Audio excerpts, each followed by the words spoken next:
أهلا بكم حلقة جديدة من برنامج فري كورة وملخص أخبار اليوم. فضلا وليس أمرا اعمل لايك للفيديو واشترك في القناة عشان يوصلك كل جديد.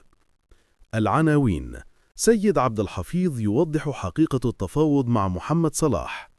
الأهلي يصطحب إمام عاشور إلى الإمارات استعدادا للسوبر. الزمالك يتعادل مع البنك الأهلي في الجولة الخامسة للدوري. بيراميدز يتأهل إلى دور ال16 في دوري أبطال إفريقيا. مجلس إدارة الزمالك يصرف دفعة من مستحقات الجهاز الفني. الزمالك يتجه لتقديم شكوى ضد مجلة الأهلي. كواليس أزمة محمد طاهر مع جماهير الأهلي. الأهلي يقترب من ضم المهاجم الإيفواري إبراهيم دياباتيه. برشلونة يستهدف أوسيمين لخلافة ليفاندوفسكي. ليفربول ومانشستر سيتي في مواجهات قوية في كأس الرابطة الإنجليزية.